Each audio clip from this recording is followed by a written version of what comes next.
UT Martin head coach Jason Simpson, the Skyhawks fell to nationally ranked top 10 foe Jacksonville State last week. This week they will be at Austin Peay for an in-state matchup with the Governors. So, Coach, thoughts on your team's game last week, and then we'll go into some questions. Okay, great. Yeah, first of all, congratulations to Coach Gross and Jacksonville State, and nice job. We're up 10-0, and they fought back and grabbed momentum and scored 27 unanswered. And the first quarter, we did some nice things and we're able to to jump out to that 10-point lead, and just didn't recover and make enough plays. And a lot of that was our own doing, and a lot of it, give them credit for a lot of the good things that they were doing. So good football game. We fought hard and came up short, and had to bounce back and play a good Austin Peay team this week. Was there something in that game that, you said the turning point that your team didn't do after the first quarter, maybe either offensively or defense? Well, yeah, I mean, there's always things like that. You're up 10, and then you do a nice job. They bring a pressure, and our center gets, olayed at the line of scrimmage, and unfortunately has his head down, and gets on our quarterback, and we can't throw the ball away, and we get a fumble. We fumble it, and they recover with a short field and score. So now it's 10. Now it's 10-7. Then they adjusted some things on defense. Did a nice job. I went 3 or 4 3-and-outs. And it's still, I guess they take the lead. I don't know, what was it, 14-10 or something like that, to get in there at half. But then we give up a big. We're in position to make the play. We don't make it, and so now they score right before half. Now it's a 10-point lead at half, and 20 penalties in the game. I believe they had 12. We had 8, but we had 3. Dead ball fouls. It's just, you got to get out of your own way. You got to play with play with passion, but not emotional. And there was times I thought we played emotional, and we've got to know, it's about the game. It's not about our ego or our self-satisfaction. And we've got to make those points. And I've got to do a better job of getting our team to understand it's about winning the game, getting yourself in position to be successful, and you got to take your own personal pride out of it. Do you think at this point, just looking at numbers on the page, do you all want to be running the ball more? Do you like the mix of where your offense is? Where does that sort of stand? Well, no, it's statistically, it's one of the worst offenses we've had after 3 games. I think, part of it is not play. There's no preseason games. Kind of get your feet on the ground and find out who you are. You played in a rain game. You played, against some outstanding defense who loaded the box and played all man coverage for, 80% of the game and forced you to throw. But there was opportunities to run the ball. We didn't take advantage of it. But no, we're not balanced like we want to be.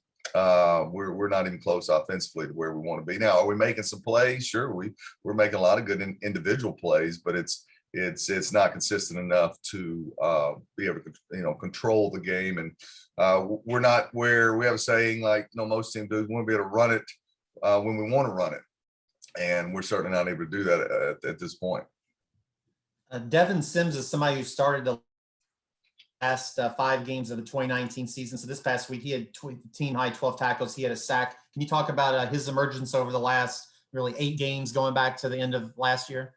Yeah, I mean, Devin's a guy that's a real program guy. Came here and spent his time on the scout team, and grew as a player, and really competes hard. He's growing as a person. He's growing as a teammate, and we know on Saturdays or Sundays now for the spring that he's going to bring physicality and great effort and compete for us on defense. Austin Peay played a double overtime game, obviously, this past week, and one play here, one play there is the difference between winning and losing. Their quarterback threw for 6 touchdowns. So, what did you see in some of that film on what he did especially good, including the? Well, anytime you go on the road and you get a win, and then you get it the way that they did in double overtime, it was a good game. Simo fought back and stuff, but like any young quarterbacks, they start getting confidence. You start getting confidence in them as a play caller. I mean, obviously he's a good player, and continue to get better. In this league, they're I know it's a new coach staff, but you're talking about a team that went 3 deep, in the national playoffs last year. So there's good players, and they a lot of guys returning on that team that know how to win, and so they got good schemes on both sides of the ball, and the kids are playing hard. So it'd be a great challenge for us. Are they drastically different with the new coaching staff, or do they have some of the same wrinkles you? And no, well, I mean, no, they were a 4-man front last year, and now they're a lot more 3 down, and so schematic on defense is different. So no, there's X's and O wise, they're different from last year, but they play hard. You can see a belief system growing in them, and they certainly should be 3-0 right now. Statistically, as well as they played on defense the first game. So just like all of us with turnovers and things that can change the swing of the games. I know the focus is on your team, but 3 games in, do you have any thoughts just generally about where this spring season is going? There's 2 teams that are 3-0, 2-1 team. You're there with 4 teams that are 1-2, so everybody's really bunched up. Yeah, I mean, all the games are, Jacksonville and of course Murray right now being there at the 3-0. But that's I don't know. Answer your question. I haven't really thought about it that much. I just know every week I turn the tape on is our team has to play at a high level to have a chance to win. And so no different this week when I turned the tape on and got ready to turn the page for another quality opponent.